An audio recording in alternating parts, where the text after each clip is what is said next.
Zola, a 14-year-old girl living in the small town of Akur, found herself in a difficult situation. Despite repeated warnings from her parents, she had been secretly meeting her boyfriend. Her father's words echoed in her mind, "You're too young to have a boyfriend. Focus on being useful to yourself and leave boys alone for now." But Zola, driven by curiosity and what she thought was love, continued to disobey. She would sneak out whenever she could, making excuses to her parents about studying at a friend's house or running errands. One day, after feeling unwell for weeks, Zola realized she was pregnant.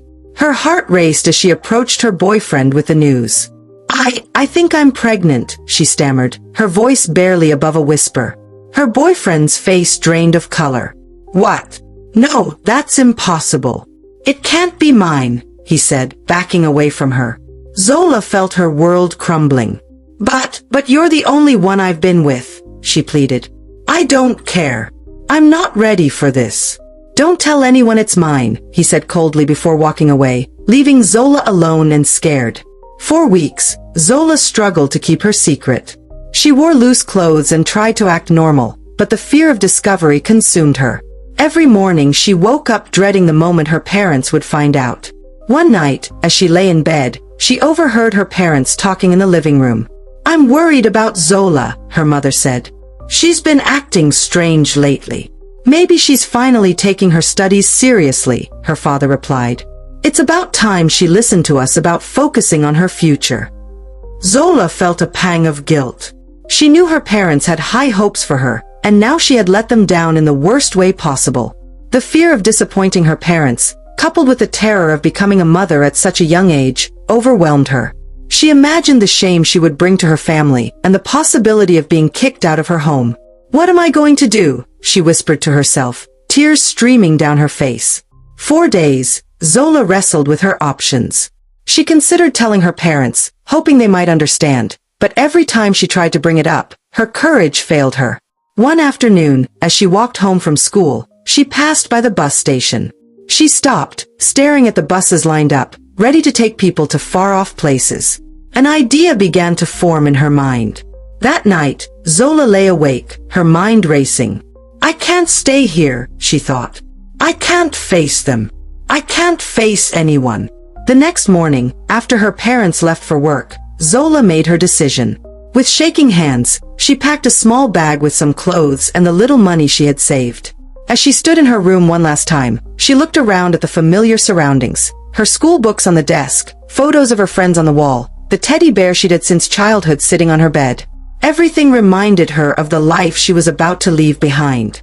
Zola scribbled a quick note. "I'm sorry. I love you. Please don't look for me." She left it on her bed, hoping it would buy her some time before they started searching. With a heavy heart, she slipped out of the house. As she walked toward the bus station, every step felt like lead. She kept looking over her shoulder, afraid someone might recognize her and stop her. At the bus station, Zola approached the ticket counter. Her voice trembled as she spoke to the attendant. "One ticket, please, to wherever the next bus is going." The attendant looked at her curiously but didn't ask any questions. "Next bus is to Lagos. Leaves in 10 minutes. Zola nodded, handing over most of her money for the ticket. As she waited for the bus, she thought about her parents coming home to find her gone. She imagined their worry, their anger, their disappointment. But in her mind, this was the only way. As the bus pulled up, Zola took one last look at the town she had called home for 14 years. Tears welled up in her eyes as she boarded, knowing she was leaving behind everything and everyone she knew. The bus lurched forward, and Zola watched through the window as Akur faded into the distance.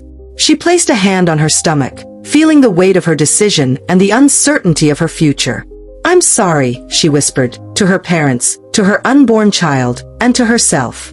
After several hours of driving, the bus finally came to a stop at a bustling park in Lagos. Zola stepped off the bus, her legs wobbly from the long journey. She stared wide-eyed at her new surroundings, overwhelmed by the noise, the crowds, and the towering buildings. This was nothing like her small town in Akur. "Where am I supposed to go now?" Zola muttered to herself, clutching her small bag tightly. She had spent her last naira on the bus ticket, leaving her with no money and no idea where to go. The reality of her situation began to sink in.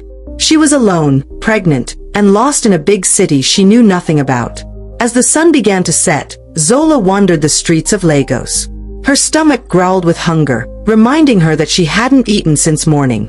She passed by food vendors, the aroma of their wares making her mouth water, but she had no money to buy anything.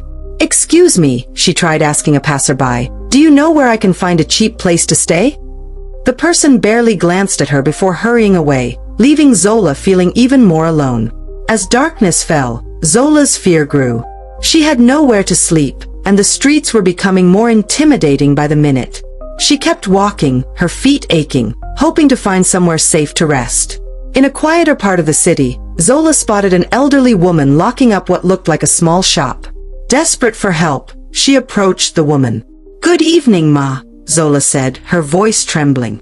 "Please, I'm new in this place, and I'm lost. I can't find my way. Could you please let me sleep at your house until tomorrow? Please help me." The elderly woman looked at Zola with surprise and suspicion. "What do you mean you're lost? What are you doing on the street at this time of night? Where are your parents?" she asked, her voice sharp with concern and a hint of accusation.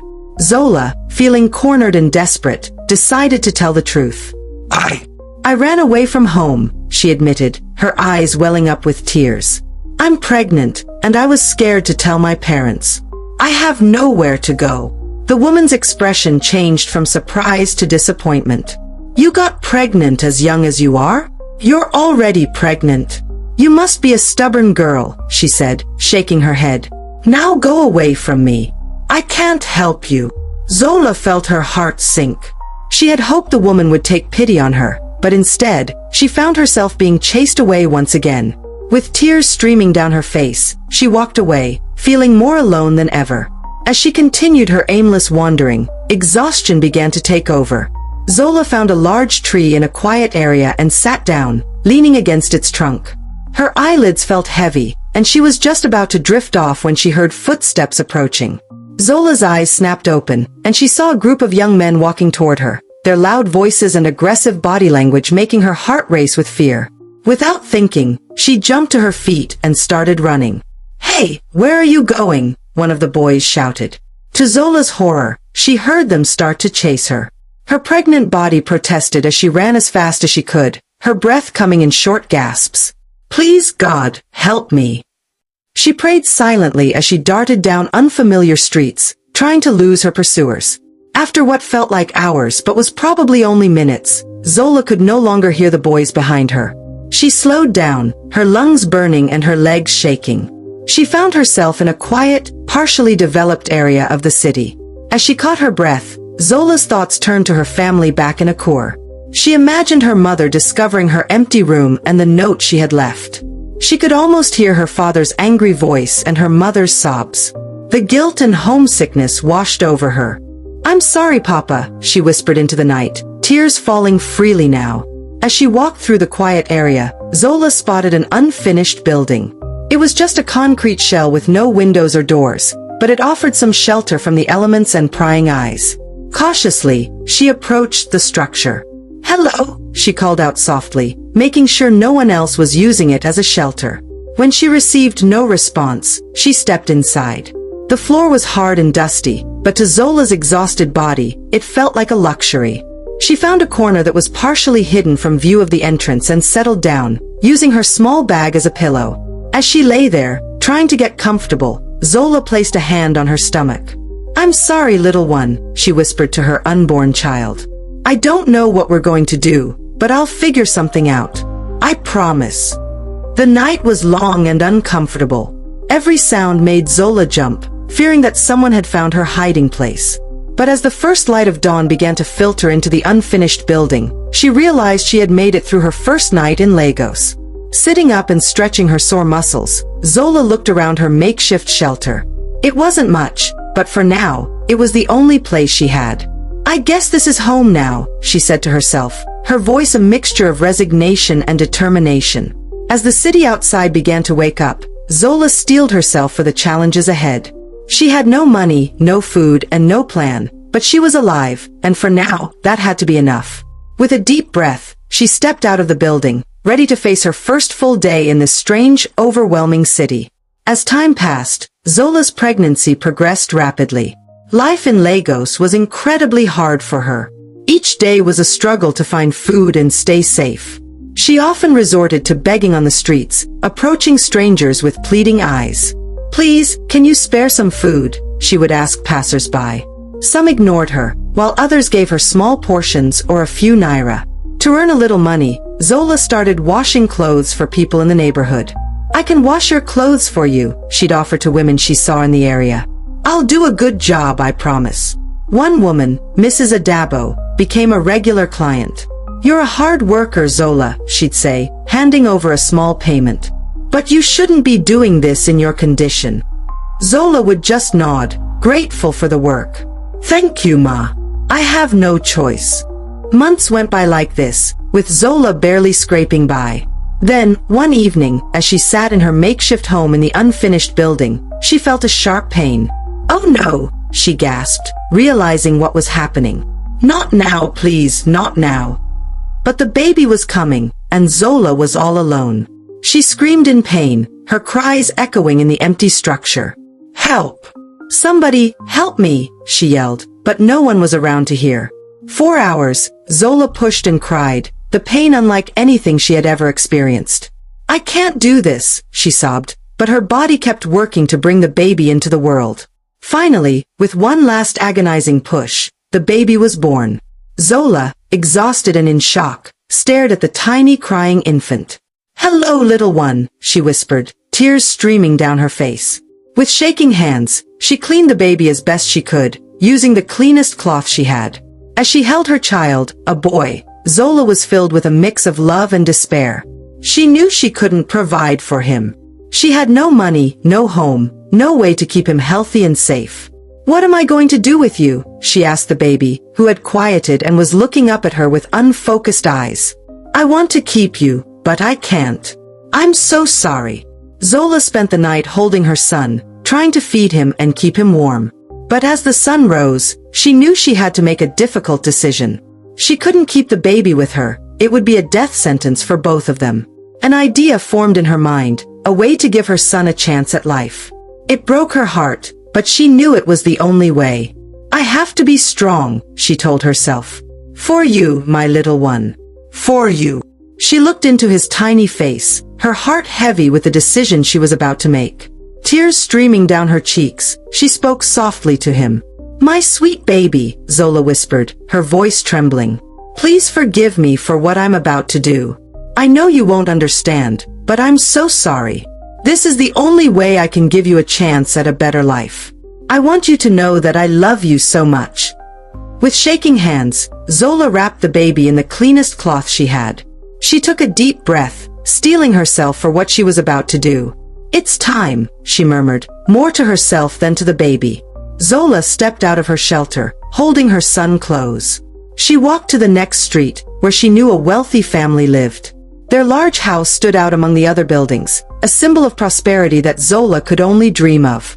As she approached the mansion, doubt crept into her mind. "What if this doesn't work?" she thought. "What if they don't find him?" But she knew she had to try. It was her son's only chance at a good life. With a final kiss on her baby's forehead, Zola gently placed him near the gate of the mansion.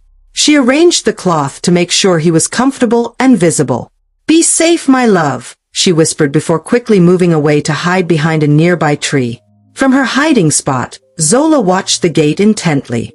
Minutes passed, feeling like hours to the anxious mother. Finally, the gate opened. Zola held her breath as she saw a well-dressed couple step out. It was the billionaire and his wife. The couple stopped abruptly, their eyes landing on the bundle near their feet. "What's this?" the man asked, bending down to look closer. His wife gasped. It's a baby. Oh my goodness, how did it get here?" They looked around, searching for any sign of who might have left the child. Zola pressed herself against the tree, her heart pounding. "We can't leave it out here," the woman said, carefully picking up the baby. "Let's take him inside and figure out what to do." The couple retreated into their house, carrying Zola's son with them. Zola watched them go, her emotions a mix of relief and heartbreak. She slid down the tree trunk, sobbing quietly. "Be good to him," she pleaded silently to the wealthy couple. "Give him the life I can't." With a heavy heart, Zola stood up and walked away from the billionaire's house. She knew she had made the right decision for her baby, but it didn't make the pain any easier to bear. As she made her way back to her shelter, Zola whispered a final goodbye to her son. "I hope you have a wonderful life, my dear. Maybe someday, somehow, we'll meet again." Inside their luxurious home, Mr. Mark and his wife, Sarah, carefully carried the baby to their bedroom. They placed the infant on their large bed, both staring at the tiny bundle in disbelief. "What do we do now, Mark?" Sarah asked, her voice filled with a mix of concern and excitement. Mark ran his hand through his hair, looking just as bewildered. I'm not sure. We should probably call the police, report this." Sarah gently touched the baby's cheek, her eyes filling with tears. "But look at him, Mark. He's so small, so helpless." The couple exchanged a meaningful look. They had been trying to have a child for years, spending fortunes on fertility treatments, all to no avail. The pain of their inability to conceive had been a constant shadow over their otherwise successful lives.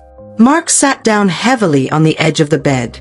"You know, Sarah, maybe this isn't a coincidence. We've prayed for a child for so long." Sarah nodded, hope blooming in her chest. "Do you think, could this be our miracle?" Mark reached out and took his wife's hand. "Maybe it is. Maybe this is the gift we've been waiting for all these years." They both looked at the baby, who was now sleeping peacefully, unaware of the life-changing decision being made around him. "We could give him a wonderful life," Sarah said softly, "everything we've always wanted to give to our child." Mark nodded, a smile spreading across his face. "You're right. We shall keep the baby. This is our chance to be parents." Tears of joy streamed down Sarah's face as she carefully picked up the baby. "Hello, little one. We're your new mom and dad." Mark wrapped his arms around his wife and their new son. "We need to give him a name. What do you think?" Sarah thought for a moment. "How about Adam? It means defender or protector." "Adam," Mark repeated, testing the name. "I like it. Welcome to the family, Adam." Meanwhile, Zola couldn't shake off the guilt and worry about her decision to leave her baby at the billionaire's mansion. She spent her days and nights walking around the property, her mind filled with questions and doubts. "Did I make the right choice?" she would mutter to herself, staring at the grand gates. "Is my baby okay in there?" One evening, as she paced near the mansion, a security guard approached her. "Miss, are you lost? You've been here for hours," he said. Zola jumped, startled. "No, I'm just walking," she stammered. The guard looked at her suspiciously. "This isn't a public park. You can't stay here." Zola nodded and walked away, her heart heavy. She found a nearby bench and sat down, tears streaming down her face. "I'm sorry, my baby," she whispered. "I hope you're happy in there." Sleep became a luxury for Zola. Every night, she tossed and turned in her makeshift shelter, her mind racing with thoughts of her child. "Is he being cared for? Does he miss me?" she would ask the darkness, receiving no answer. One day, as Zola walked her usual route around the mansion, something caught her eye. A notice was posted on the wall, "Nanny needed." Her heart raced as she read it. "This is it," she whispered to herself. "This could be my chance to see my baby again." Zola stood there, staring at the notice, her mind racing. She knew it was risky. What if they recognize me? What if I can't handle being so close to my child without revealing the truth? She paced back and forth, talking to herself. Should I do this? Can I even pull it off? After hours of internal debate, Zola made her decision. "I have to try," she said firmly. "I need to know he's okay." The next day, Zola cleaned herself up as best she could and went to apply for the job. She rehearsed her story over and over. "Good morning," she said nervously to the woman at the gate. "I'm here about the nanny position." To Zola's surprise, she was ushered in immediately. She found herself sitting across from Mr. Mark and his wife. "So, Zola, tell us about your experience with children," Mr. Mark said. Zola took a deep breath. "I love children," she said, thinking of her baby. I've helped raise my younger siblings and cousins. Mrs. Mark smiled. That's wonderful. How do you handle difficult situations with children? With patience and understanding, Zola replied, her voice steadier now. The interview continued, and to Zola's shock, it ended with Mr. Mark saying, "Well, Zola, we'd like to offer you the position. Can you start tomorrow?" Zola nodded, barely able to speak. As she left the mansion, a mix of excitement and fear filled her. She was going to see her baby again, but at what cost? Zola started her job as a nanny in the Billionaire household, her heart racing every time she saw Adam. She had to remind herself constantly not to show too much emotion. "Good morning, Adam," she'd say softly each day, fighting the urge to scoop him up and never let go. Mrs. Mark noticed Zola's gentle way with the baby. "You're so good with him, Zola," she said one day. "He really seems to like you." Zola smiled nervously. "Thank you, ma'am. He's a wonderful baby." When the family was out, Zola would hold Adam close, whispering to him, "My sweet boy, I'm your mama. I wish I could tell you." She would breastfeed him during these times, cherishing the bond. "This is our secret, okay?" she'd say, tears in her eyes. As weeks passed, Adam began to show a strong preference for Zola. He'd cry when she left the room and calm instantly in her arms. Mr. Mark commented on it one evening. "It's amazing how attached Adam is to you, Zola. You must have a special touch." "Oh, I just try my best, sir," Zola replied, her heart pounding. Mrs. Mark added, "We're so lucky to have found you. Adam clearly loves you." Zola nodded, unable to speak past the lump in her throat. She was grateful for this time with her son, but the secret was becoming harder to bear each day. That night, as she put Adam to bed, she whispered, "I love you so much, my little one, more than you'll ever know." Weeks passed, and Adam began to show a strong preference for Zola. He would cry when she left the room and calm instantly in her arms. Mr. Mark commented on it one evening, "It's amazing how attached Adam is to you, Zola. You must have a special touch." "Oh, I just try my best, sir," Zola replied, her heart pounding. Mrs. Mark added, "We're so lucky to have found you. Adam clearly loves you." Zola nodded, unable to speak past the lump in her throat. She was grateful for this time with her son, but the secret was becoming harder to bear each day. That night, as she put Adam to bed, she whispered, "I love you so much, my little one, more than you'll ever know." One sunny afternoon, Mr. Mark and Sarah were sitting on their patio enjoying the pleasant weather. They watched as Zola played with Adam on a blanket spread out on the lawn. Sarah turned to her husband, a slight frown on her face. "Honey, I don't know, but have you noticed how attached that nanny is to Adam?" Mark nodded, his eyes focused on Zola and the baby. "I was just about to mention that, my darling. We hired her to watch over Adam, but she seems almost too attached to him. It's a bit unusual, don't you think?" They watched as Zola tickled Adam, making him giggle loudly. The sound of the baby's laughter filled the air. "Look at how she looks at him," Mark continued. "It's almost like, well, I don't know. I hope everything is all right with her." Sarah sighed, her expression softening. "Maybe we're overthinking this. She could just be a very dedicated nanny. Some people are naturally good with children." "That's true," Mark agreed, but he still looked concerned. "But don't you find it odd how quickly Adam bonded with her? He cries whenever she's not around." Sarah reached out and patted her husband's hand. "I understand your concerns, but let's not worry too much about it. She's taking excellent care of Adam, and that's what matters most." They fell silent for a moment, watching as Zola gently rocked Adam, who was starting to look sleepy. "You're right," Mark finally said. "She's probably just trying to be a loving nanny. As long as Adam is happy and well cared for, we shouldn't complain."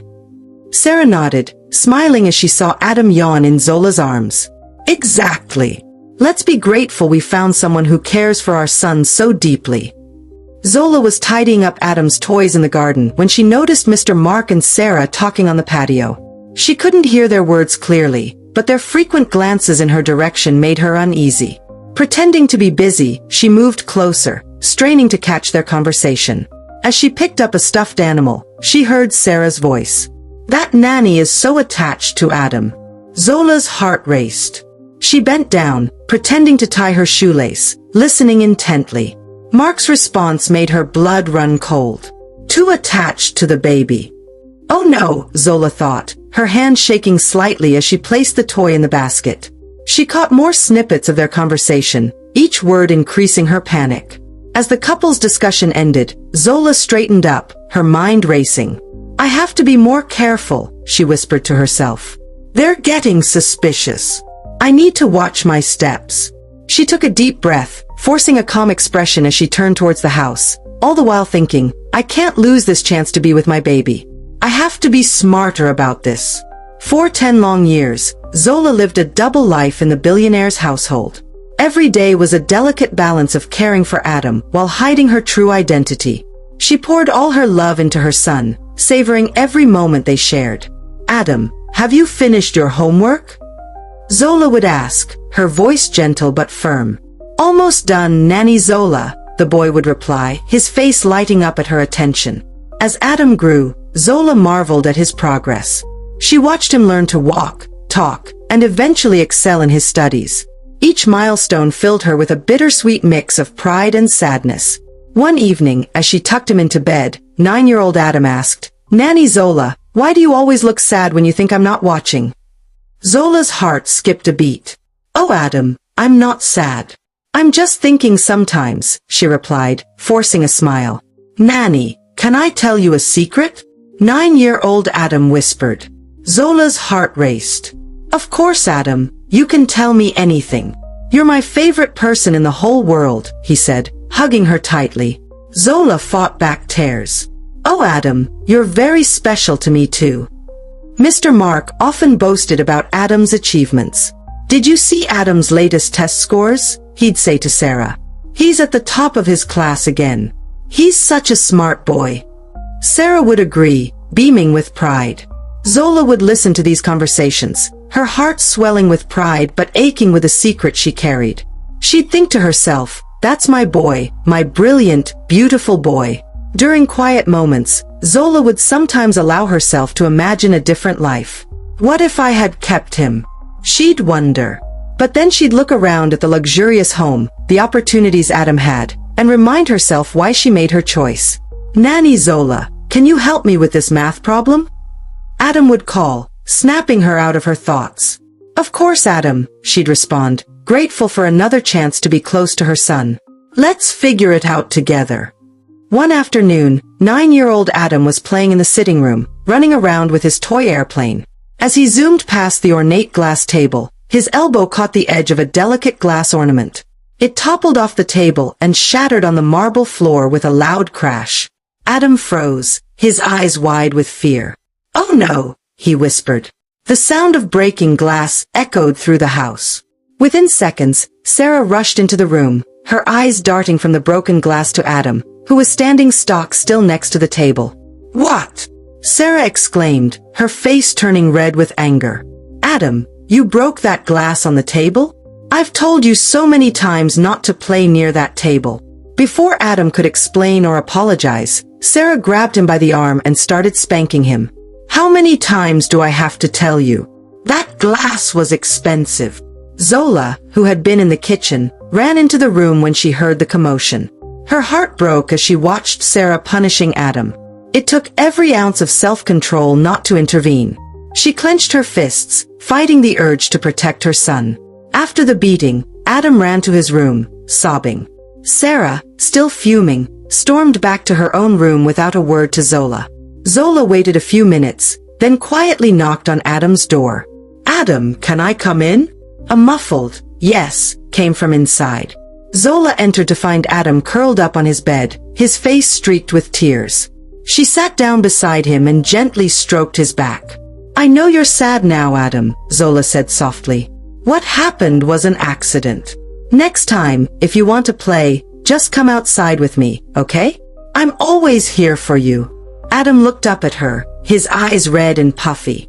I didn't mean to break it, he sniffled. I was just playing. I know, sweetheart, Zola soothed. Accidents happen. Adam sat up and threw his arms around Zola. I just wish you were my mother, he cried. I love you so much. Zola felt her heart shatter. Tears welled up in her eyes as she hugged Adam tightly.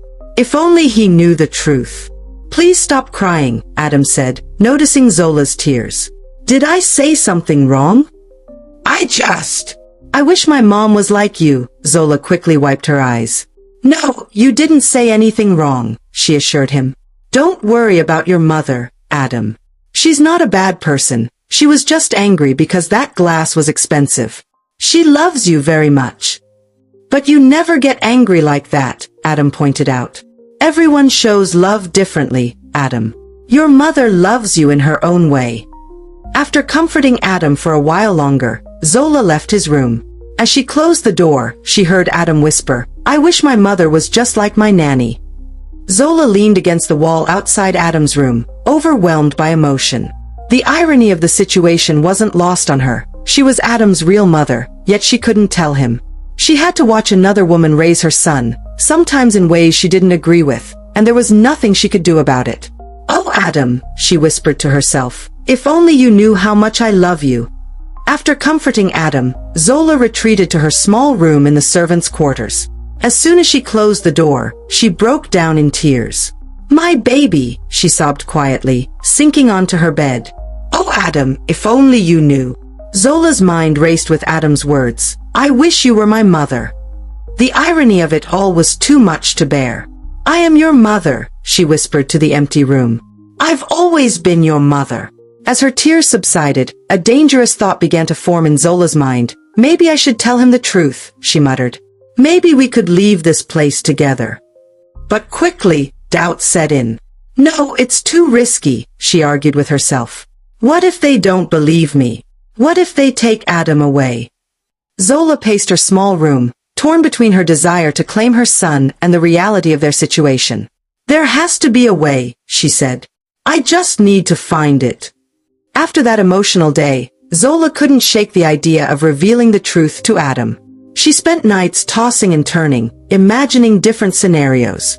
I could just tell him outright, she mumbled one night, but then thought, no, he's so young, he might not understand.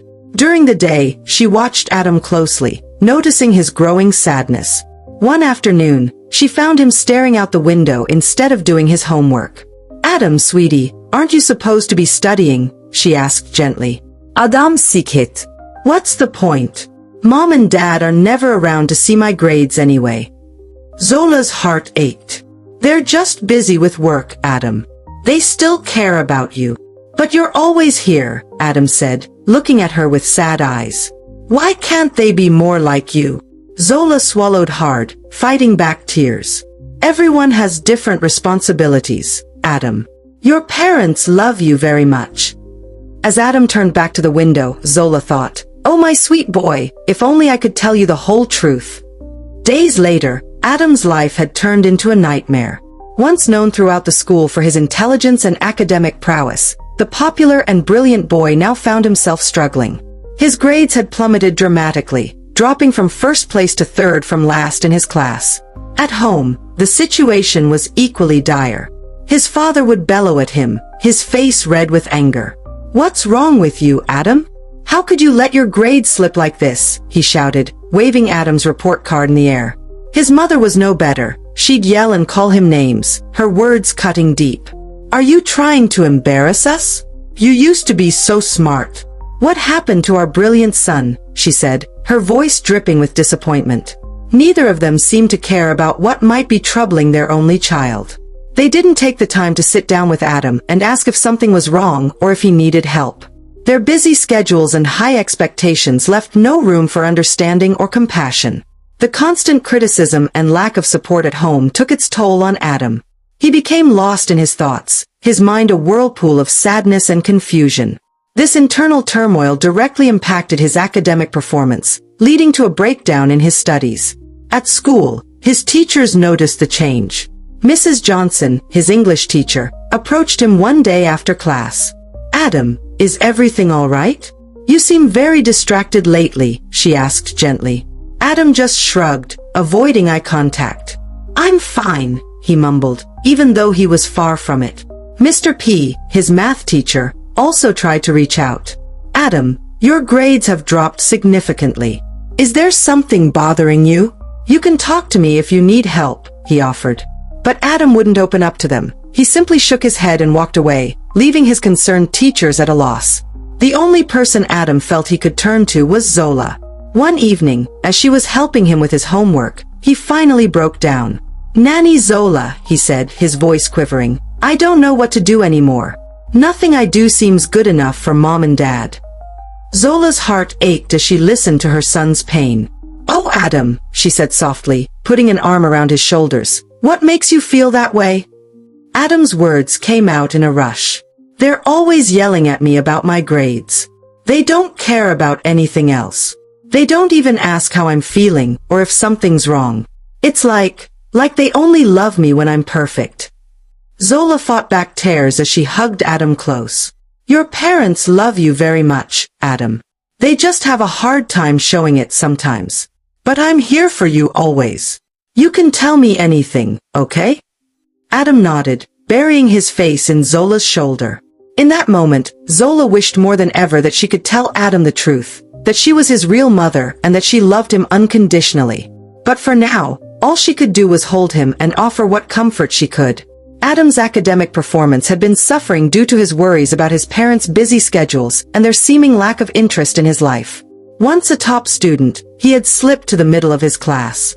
However, with Zola's constant support and encouragement, Adam started to regain his focus on his studies. One day after class, Adam's teacher, Mrs. Okafor, called out to him. "Adam, can I speak with you for a moment?" Adam turned back, a bit nervous. "Yes, Mrs. Okafor?" Mrs. Okafor smiled warmly. "Adam, I've noticed a significant improvement in your academic performance lately. Your grades have shot up, and you're participating more in class discussions. I'm really impressed with the new Adam I'm seeing." Adam beamed with pride. "Thank you, Mrs. Okafor. I've been trying harder." "Well, your efforts haven't gone unnoticed," Mrs. Okafor continued. "In fact, I've spoken with the school principal about you. We would like you to represent our school in the upcoming national competition. It's a contest between 2,000 different schools across Nigeria." Adam's eyes widened in surprise and excitement. "Really? Me?" Mrs. Okafor nodded. "Yes, you. We believe you have the potential to do very well." Adam couldn't contain his excitement. "Thank you so much, Mrs. Okafor. I promise I'll do my best. I want to put our school on the map as one of the best schools, not just in Nigeria, but in all of Africa." Mrs. Okafor's face lit up with delight at Adam's enthusiasm. "That's the spirit, Adam. Your newfound wisdom and dedication are truly impressive. Keep up the great work, and I'm sure you'll make us all proud." As Adam left the classroom, he couldn't wait to share the news with Zola. He found her in the kitchen preparing dinner. "Nanny Zola! Nanny Zola!" he called out excitedly. "You won't believe what happened today." Zola turned to him, smiling at his enthusiasm. "What is it?" "Mrs. Okafor said I'm going to represent our school in a big competition. It's against 2,000 other schools in Nigeria." Adam exclaimed. Zola's face beamed with pride. "Oh, Adam, that's wonderful news. I'm so proud of you." Adam hugged Zola tightly. "It's all thanks to you, Nanny. You always listen to me and encourage me. You make me want to do better." Zola felt tears welling up in her eyes as she hugged her son back. "You did all the hard work, Adam. You should be very proud of yourself." As they celebrated Adam's achievement, Zola couldn't help but feel a mix of joy and sadness. She was immensely proud of her son, but she wished she could share this moment with him as his mother, not just his nanny. The school competition arrived quickly, and Adam put his whole heart into representing his school. He had spent weeks preparing, staying up late to study and practice. On the day of the competition, Adam felt a mix of excitement and nervousness as he stood on the stage. "You can do this, Adam," he whispered to himself, taking a deep breath before starting his presentation. His hard work paid off. Adam's performance was outstanding, impressing both the judges and the audience. When the results were announced, Adam's school was declared the winner, recognized as one of the best schools in the area. "And the winner is Adam from St. Mary's School," the announcer's voice boomed through the speakers. The entire auditorium erupted in cheers. Adam's classmates rushed to congratulate him, patting him on the back and shouting words of praise. "You did it, Adam," his best friend Tom exclaimed. "You were amazing up there." Adam's exceptional showing caught the attention of government officials present at the event. The governor, impressed by Adam's brilliance and bravery, made a decision on the spot. "This young man represents the best of our state," the governor announced. "I'm proud to award Adam a prize of 20 million naira for his outstanding performance." The crowd gasped at the amount. Adam stood there stunned, unable to believe what he had just heard.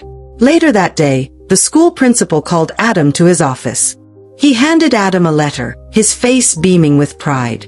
"Adam, make sure you give this to your parents," the principal said, his voice filled with excitement. "You're such a brilliant kid. The governor of our state has confirmed a cash prize of 20 million naira for you. Your parents will receive it next week." Adam took the letter with shaking hands. "Thank you, sir," he managed to say, still in shock from the day's events. When Adam got home, he found Sarah sitting on the couch, scrolling through her phone. He approached her, his heart pounding with excitement to share the news. "Good afternoon, Mom," Adam greeted, trying to keep his voice steady. Sarah looked up from her phone. "Oh, my baby boy. How are you doing? How's school? I hope you didn't get into trouble with anyone," she asked, her tone more distracted than concerned. "I heard your mother screaming," Adam said. "What's the good news?" Zola asked, her voice filled with concern and interest. Adam looked up at Zola, feeling a sense of comfort in her presence. "My teacher gave me a prize for my parents," he explained. "He told me I won it for performing well at the school competition." Zola's eyes lit up with pride. "This is great. I trust you. Now tell me exactly what this prize is," she urged, sitting down next to Adam on the bed. Adam took a deep breath before answering. "My teacher told me I won a prize of 20 million naira, sponsored by the governor of our state," he revealed, still hardly believing it himself.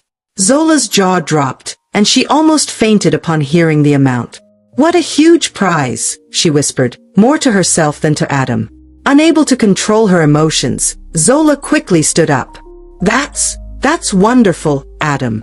You deserve it," she said hastily before leaving the room and retreating to her own quarters. Sitting alone in her small room, Zola's mind raced. Adam won a prize of 20 million naira, she thought, her heart swelling with pride and pain. "So this billionaire family is going to get all that money won by my son? That's impossible. This is the time to fight and get what is mine," she said quietly to herself. The idea of revealing her true identity as Adam's real mother consumed her thoughts. She paced back and forth in the small space, weighing the pros and cons. "It's going to be hard," she muttered. "But with that prize money, our lives could change forever. We could have a fresh start, just Adam and me." Zola stopped pacing, her resolve hardening. "Whatever happens, I shall get Adam back as my son. I'm his real mother. I carried him for 9 months," she declared to the empty room. Taking a deep breath, Zola left her room and walked back to Adam's door. Her hands were shaking as she knocked softly. "Come in," Adam's voice called out. Zola entered the room, her heart pounding. Adam was sitting at his desk, working on some homework. "Nanny, is something wrong? Why do you look so scared?" Adam asked, noticing her distress. Zola stood there frozen. The words she had rehearsed in her mind refused to come out. The more she tried to speak, the more frightened she became. "Adam," she finally managed to say, her voice trembling. "Please, there's something I want to tell you." Adam put down his pen and turned to face Zola fully, concern etched on his young face. "What is it, Nanny? You can tell me anything," he said, his voice full of trust and affection. Zola took a deep breath, knowing that what she was about to say would change everything. The truth that she had kept hidden for so long was about to come out, and there was no going back. If you want to find out what happens next in this touching story, please subscribe to African Tales by Rosa. We'd love to hear your thoughts, so leave a comment below and type "continue" if you're ready for episode 2. Your feedback will help us create more wonderful stories for you. Thank you for joining us on this journey.